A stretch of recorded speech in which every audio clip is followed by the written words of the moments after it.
ನಿಜವಾಗಿಯೂ ಕೂಡ ಒಬ್ಬ ಅಮಾಯಕ ಇನ್ನೋಸೆಂಟ್ ಅಂದರೆ ಹೌದು ಇದರ ಸಮರ್ಥನೆ ಮಾಡ್ತಾ ಇಲ್ಲ. ಆದರೆ ರೇಣುಕಾ ಸ್ವಾಮಿಯದು ಎಳ್ಳಷ್ಟು ಕೂಡ ಯಾವುದೇ ತಪ್ಪಿಲ್ಲದೆ ಕಾನೂನಾತ್ಮಕವಾಗಿ ಮತ್ತೆ ಮನುಷ್ಯ ಜಗತ್ತಲ್ಲಿ ನಮ್ಮದೇ ಒಂದು ಬೌಂಡ್ರಿ ಇದೆಯಲ್ಲ, ನಾವೇ ಕಾನೂನು ಮಾಡ್ಕೊಂಡಿರ್ತೀವಲ್ಲ, ಯಾವುದೇ ತಪ್ಪಿಲ್ಲದೆ ಹತ್ಯೆ ಆಗಿದ್ರೆ ನಿಜವಾಗ್ಲೂ ಕೂಡ ಪ್ರತಿಯೊಬ್ಬರು ಈಗಲೂ ನಾವೆಲ್ಲ ಕೂರ್ತಾ ಖಂಡಿಸ್ತಾ ಕೂತಿರ್ತಿದ್ವೇನೋ, ಎಸ್ ಇದ್ಯಾಕೆ ಹಿಂಗೆ ಆಗೋಯ್ತು ಅಂತ, ಬೇಲು ಕೂಡ ಸಿಗ್ತಿರ್ಲಿಲ್ಲ ಅನ್ಕೋತೀನಿ. ಲೈಕ್ ಆದರೆ ಈ ಪ್ರಕರಣದ ಮೂಲನೇ ಬೇರೆ ಇದೆಯಲ್ಲ ಸರ್.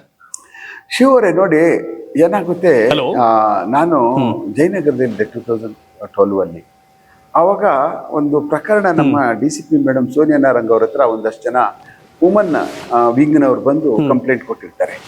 ಏನಂತ ಅಂದ್ರೆ ನೋಡಿ ನಮಗೆ ಬದುಕೋಕೆ ಆಗ್ತಾ ಇಲ್ಲ, ಎಲ್ಲಿಷ್ಟು ಮೆಸೇಜ್ಗಳು ಬರ್ತವೆ ನಮಗೆ, ನಾವು ಫೋನ್ ಎತ್ತಿದ್ರೆ ನಮ್ಮ ಗಂಡದಿರ್ಗೆ ಸಿಕ್ಕಿದ್ರೆ ನಮ್ಮ ಜೀವನ ಏನಾಗಬೇಕು, ಭಾಳ ಕಷ್ಟ ಆಗ್ತದೆ ಅಂತೇಳಿ ಅವರವರೇ ಮಾತಾಡ್ಕೊಂಡು ಪೂರ್ಣವಾಗಿ ಅವ್ರು ಬಂದು ಮಾಡಿದಾಗ ಇವು ನನ್ನನ್ನು ಕರೆದಾದ್ಮೇಲೆ ನಮ್ಮಲ್ಲಿ ಮನೋಜ್ ಅಂತ ಸಬ್ ಇನ್ಸ್ಪೆಕ್ಟರ್ ಇದ್ರು, ಅವರು ನಾವು ಹೋದಾದ್ಮೇಲೆ ಅವ್ರು ಹೇಳಿದ್ರು, ಉಮೇಶ್ ಇವನು ಭಾಳ ದಿವಸದಿಂದ ತುಂಬಾ ಜನಕ್ಕೆ ಈ ತರ ಹೆಣ್ಮಕ್ಳುಗಳಿಗೆ ಮೆಸೇಜ್ಗಳು ಕಳಿಸ್ತಾ ಇದ್ದಾನೆ, ಇದನ್ನ ಹೇಗೆ ನೋಡು ಎಷ್ಟು ಜನ ಕಳಿಸಿದ್ದೇನೆ ಅಂತ ಅನ್ನುವಂಥದ್ದು ಇವ್ರಿಗೆ ಗೊತ್ತಾಗ್ತಾ ಇದೆ, ಈಗ ಎಷ್ಟು ಪತ್ತೆ ಮಾಡಿ ಹಂಗಾಗ್ತಿದ್ದ ಅಂತೇಳಿ ಆಮೇಲೆ ನಾವೊಂದು ಚಾಲೆಂಜ್ ಆಗಿ ತಗೊಂಡಾದ್ಮೇಲೆ ಅವನೊಬ್ಬ ಸಿದ್ದರಾಮಪ್ಪ ಅಂತ ನಾರ್ತ್ ಕರ್ನಾಟಕ ಹುಡುಗ, ಅವನು ಸ್ವಲ್ಪ ಮೆಂಟಲಿ ಈಸ್ ಇಂಬ್ಯಾಲೆನ್ಸ್ ಫೆಲೋ, ಅವನು ಒಂದು ಪೀಡಿಯಾ ಇಂಡಸ್ಟ್ರಿಯಲ್ ಎಸ್ಟೇಟಲ್ಲೆಲ್ಲ ಕೆಲಸ ಮಾಡ್ತಿದ್ದ.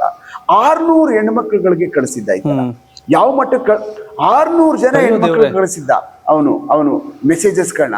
ಅವನ ಹತ್ರ ಇದ್ದದ್ದು ಎಷ್ಟು ಗೊತ್ತಾ, 184 ಸಿಮ್ ಕಾರ್ಡ್ ಇತ್ತು ಅವನ ಹತ್ರ. ಅಯ್ಯೋ ದೇವ್ರೆ, ಇದು 2013 ನಾನು ಪ್ರಮೋಷನ್ ಆಗಿತ್ತು, ಇನ್ನೂ ನಾನು ಚಾರ್ಜ್ ಕೊಟ್ಟು ಹೋಗಿರ್ಲಿಲ್ಲ, ನಾನು DSP ಆಗಿ ಪ್ರಮೋಷನ್ ಆಗಿದೆ.